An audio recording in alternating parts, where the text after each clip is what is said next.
ऐसे ही जब गंगा और रमेश घर की ओर जा रहे थे, तभी रास्ते में अचानक गंगा की नजर उन चाचा पर पड़ गई जिनके साथ वो कल ही माँ के घर से अपने ससुराल आई थी। अरे चाचा जी, आप यहाँ?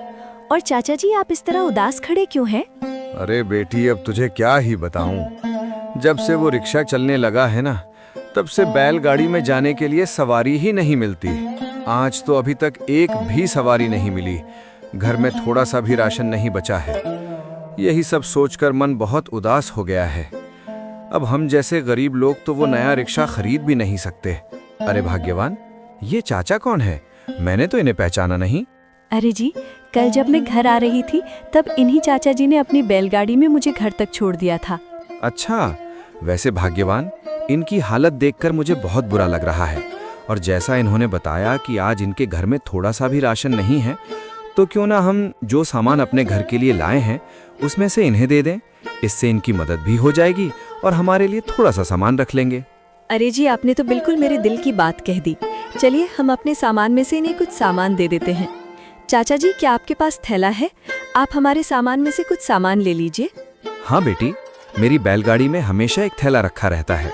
चाचा जी के ऐसा कहने पर गंगा ने अपने थैला से कुछ सामान निकाला और आदरपूर्वक चाचा जी को दे दिया। बेटी, तुम दोनों का दिल सच में बहुत बड़ा है। तुम दोनों का दिल से बहुत बहुत शुक्रिया। अगर आज तुम लोगों ने मेरी ये मदद ना की होती तो शायद आज घर पर सभी को बिना खाए ही रहना पड़ता।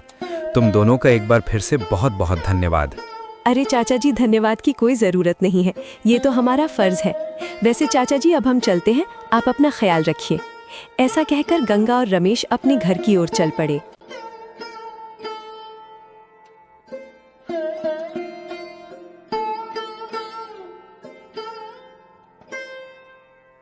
भाग्यवान, मुझे तुमसे एक बात पूछनी थी। हाँ जी, पूछिए ना, क्या बात है? भाग्यवान, मुझे एक बात समझ में नहीं आती कि तुम अपनी दीदी से इतनी नफरत क्यों करती हो। सौतेली ही सही, वो तुम्हारी बहन तो है। तुम दोनों एक ही घर में साथ साथ खेलते हुए बड़े हुए हो। ऐसे में दिल में इस तरह की नफरत पालना ठीक बात नहीं है। अरे जी, अब आप भी उस गरीब गंगा की तरफ होने लगे हैं। आखिर आपने उस लावारिस गंगा में ऐसा क्या देख लिया जो आप मुझसे इस तरह बातें कर रहे हैं? अरे भाग्यवान, मेरा कहने का मतलब वो नहीं है जो तुम सोच रही हो। मैं तो बस इतना कहना चाहता हूँ कि तुम दोनों ही बहनें हो और अगर तुम मिलजुल कर रहोगी तभी जीवन में खुशियाँ आएंगी। आप ये सारी बातें रहने ही दीजिए। मैं उस लावारिस गरीब बहन के साथ मिलजुल कर नहीं रह सकती हूँ। कृपया आप ये सब बातें यहीं छोड़ दीजिए। विवान भले ही अमीर था, लेकिन उसका मन सीता की तरह अमीरी गरीबी का भेद नहीं करता था। वो स्वभाव से सीधा साधा, सरल और नेक इंसान था।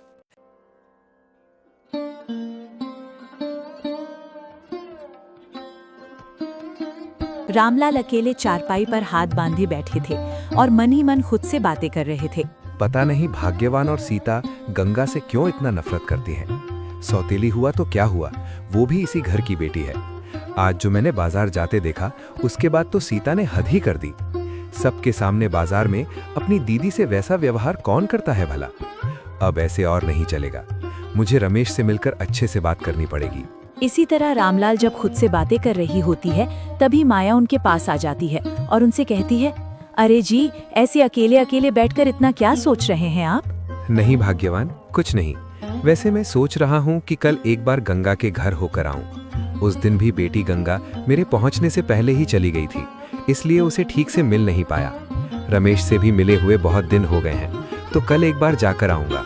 वाह, उस लावारिस के घर जाने का तो आप सोच रहे हैं, लेकिन मेरी बेटी सीता के घर भी तो आप जा सकते हैं। भाग्यवान, मुझे इस समय कोई बहस नहीं चाहिए। कुछ बातें दिमाग लगाकर भी सोचा करो। उस दिन मैंने सीता और विवान को खाना वाना खिलाकर अच्छे से घर के लिए रवाना किया था, लेकिन गंगा से जाते वक्त मिल भी नहीं पाए। खैर, ये सब तुम्हें कहकर भी कोई फायदा नहीं। अगर खाना बन गया हो तो चलो दोनों मिलकर खा लेते हैं। रामलाल के ऐसा कहने पर माया ने कुछ नहीं कहा और दोनों खाना खाने रसोई में चले गए।